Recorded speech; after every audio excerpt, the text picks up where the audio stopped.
But you guys should have a chapter. Yes, actually, we were going to talk about that. Oh, really? We were going to...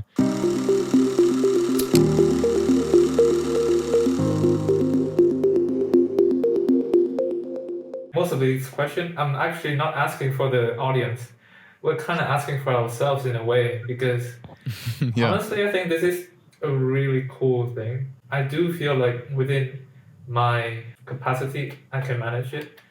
And especially the biggest reason is Greece has a tremendous amount of tourists. Like, Yeah. I think every year we have 40 million tourists. Yeah. come and It's go. it's always more than the actual population, yeah, every year. I think we can really make use of that.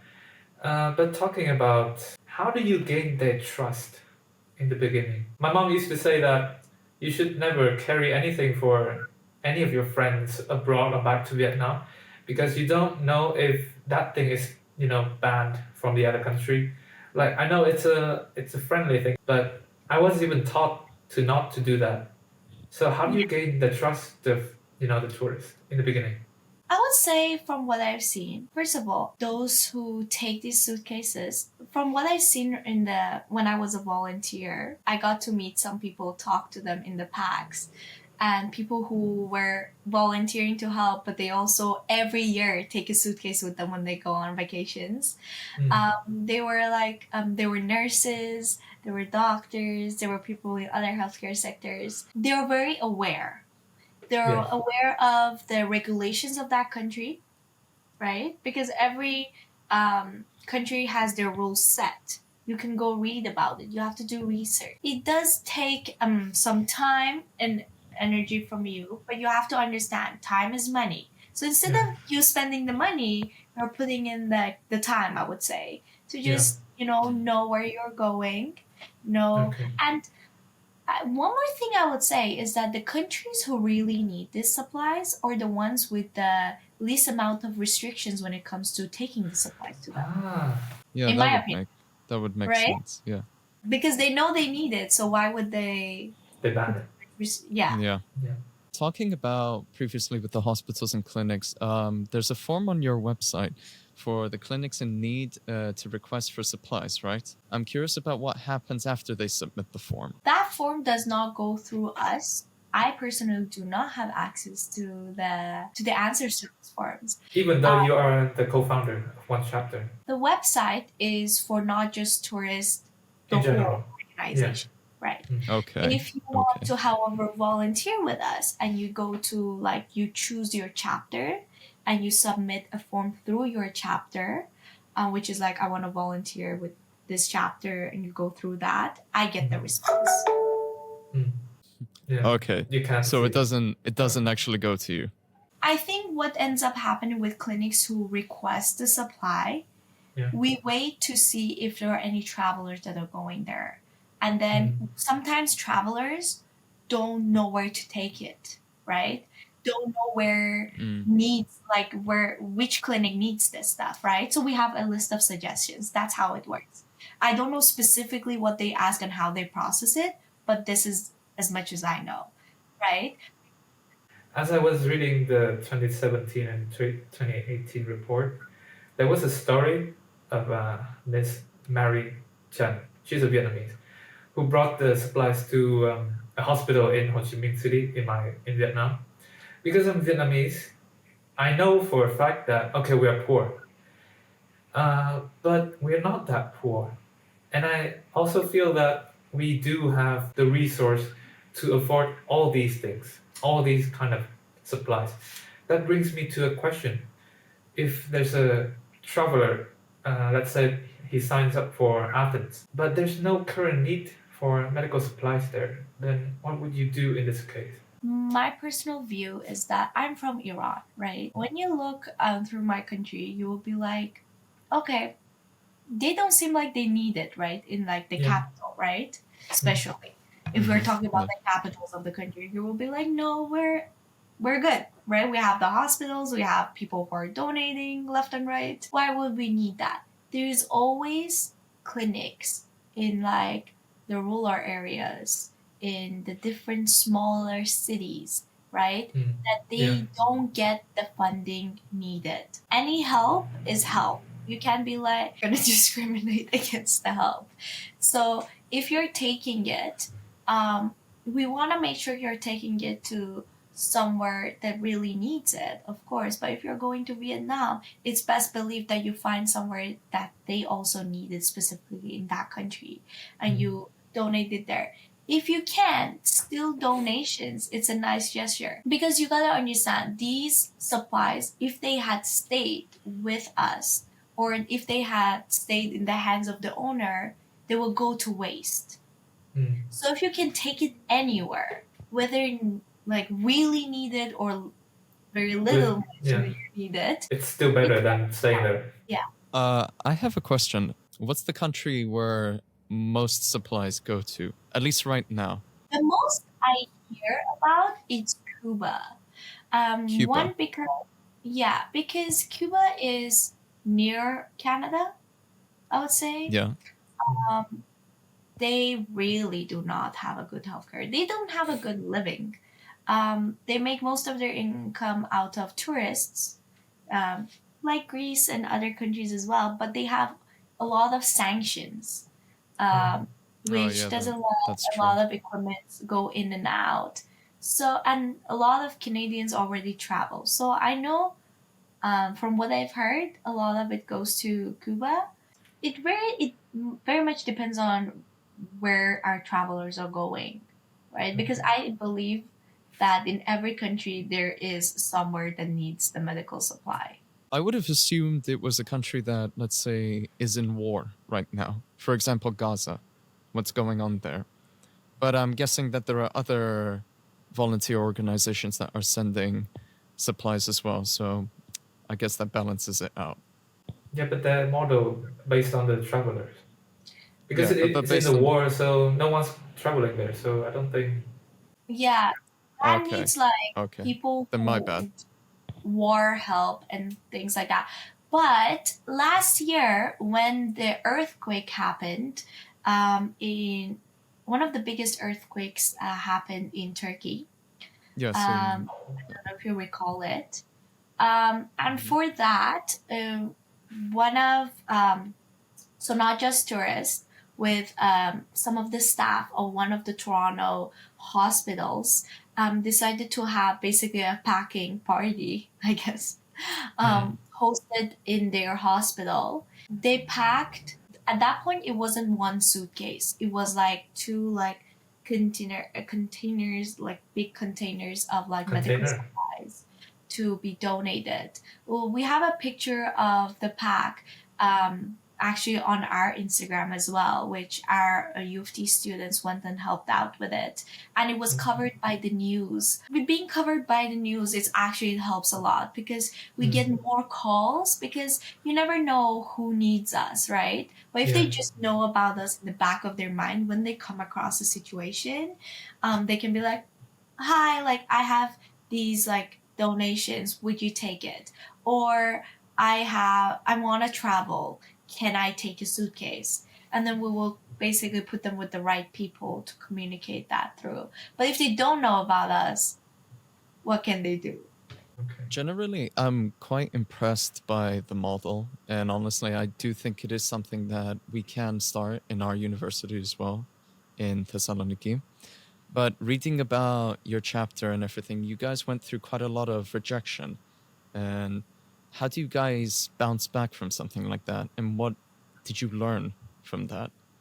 I think it's about learning how to build trust, right? And that's the Mhm.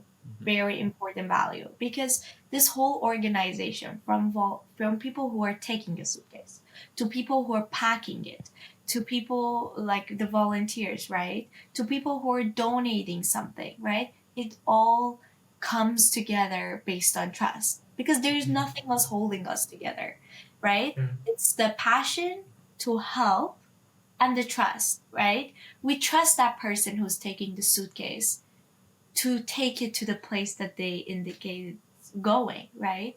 We trust the people who are helping pack the suitcase or pack the equipment, that They're gonna be careful about what they're packing and all of those things. We trust the person who, or the person who's donating, right, is trusting us, right? That we will make sure this is handled properly. We're not gonna just look at it not carefully and just throw it in the garbage, right? So it all comes together through trust. Not just tourists trusted me and gave me a chapter, right? They trusted that I will do my best, right, to get the word out there about not just tourists, or help as much as I can, right, with getting people involved. And then it comes up with a lot of sacrifices. Like, for instance, sometimes we have calls where people are like, I want to donate this, but I'm very far from your chapter. But you are at the same time the closest chapter to me. So I personally go pick it up, right? Yeah, so Okay. things like that, right? We arrange a time. It takes personal sacrifices. We had to get the word around the U of T. We had a table at one of the buildings of U of T where we just wanted to get more people to know about us, more people to sign up, possibly take a suitcase, and it was my club's like volunteers. It was so nice of them. One of them like baked at home, Wow. brought cookies and stuff. And I know I always like I complain, oh, we're not getting the financial help. It will be so much easier anywhere. But you gotta understand that it brings so much kindness out of people to do it, knowing that they're not getting much even in return, right? They're like, we're giving cookies out and things without any expectation. You can come and grab a cookie and just look past us and just go. Basically, just grab your cookie and go. But for my volunteers to still be like, I want to do this. I want to go have a table. I'm going to talk to the buildings, like, I don't know, manager to have a table, right? Because all of these need permission. You have to get permission from faculty to have a table. You have to book a table, right? You have to, and all of this, if you're willing to do it, I think that shows a lot. And I think that's what we're looking for. Okay, you I go have first. one last personal question. Because you're a co-founder, right? Yes. And if I want to start, I want to know how many hours per week doing all the work. Honestly, I would say the best quality for anyone co-founding, founding, making even a business, if it's not even a thing. I think the best quality in each person is building a team. You will have to build a team eventually. If you are a Yeah, good you would. founder, you will prioritize building a good team. Because I'm not the type who would say, oh, you can't join, right? In fact, I invite everyone. If we have a position, I'm not gonna, if somebody wants it, I'm not gonna say no, right? You are not qualified. I never say that. I'm very involved in terms of talking to each individual in the club as well. Once I don't see you put in the work, that's when I come in and say, like, here, I need you to do this, this, this. If you can't, just tell me, right? Because some people can. Some Okay. people just realize it after taking on all the work that this is too much. I can't handle school and this, and I have a life outside, and I get that. I'm not gonna be mad at you, for doing that. But I want that communication to be there for you to tell me right now. You know what? Before I thought I could, I can't anymore. I have other stuff on my plate. As long as you tell me, it's all about building that team, right? And I think that's what I have with the people who are staying year after year. I have people who also leave. Those who stay, they're committed. Some people would say no, they just want it on like their resume. Even if you say that, I can imagine that a lot. the work that they're putting in, right? It shows that it's more than just being on the resume. It takes more. You can just be a club member and put it on your resume without doing anything. You can just say not a lot of people are gonna go check if you're actually part of the club. or not, if you're actually doing that's work true. or not. A lot of people can just be involved like that. But I have an executive team that I'm honestly so thankful for, because I don't have to they do it because they like it. I put the roles out every year on the board. We have a meeting and I say, who wants to sign up for what? Go write your name in front of it. Okay. And I just have a conversation with them about, these are your roles, responsibilities. Can you do it? And the other thing that's very important to me is that sometimes you're not only needed for your own role and responsibilities, because I like the free flow in some ways, because it's all about helping. You're not responsible to go do some baking at your house and bring Yeah. it to the table, right? But if you're willing to do that, that shows that you're That's really nice. committed, right? If you're Yeah. willing to even go out of your own pocket and just buy a box of donuts, buy some cookies, right? And just bring it. You're putting your time, you're putting your money for that. But it's because you want to do that. That's That shows a lot. I think that's the value in my team. Okay, so if for example I can build a team to do things for around, then it shouldn't cost me that much time, right? Yeah, because you have to consider yourself as part of that team, right? You can only also handle so much, right? You at some point you will need to tell people what to do, right? And they just carry on doing that without coming constantly to you, or you constantly having to tell them what to do, right? Because my team doing that allows me to focus on other things, allows me to, get on these podcasts and spread the news in other ways, right? But if I'm constantly with my team trying to, you do this, and then I'm constantly, okay, now I have to tell this person to do this, that I won't have the time, because I have also a life. I do other stuff too, other than the club, other than, studying. So it's all about helping each other, and I think it's the team that matters the most. That's a very good answer, and I think we can wrap up this episode with that. I believe your goal is to inspire people to volunteer and try to get more people to deliver the suitcases. But would you have any other words for individuals who are inspired by you guys and would like to start their own chapters? Because in Europe, we have many unused medical supplies, so it is a big potential. I say, if you have the opportunity, if you have the supply, the whatever it takes, and if you really think you have it, if you're even doubtful a little bit, at least take that one step.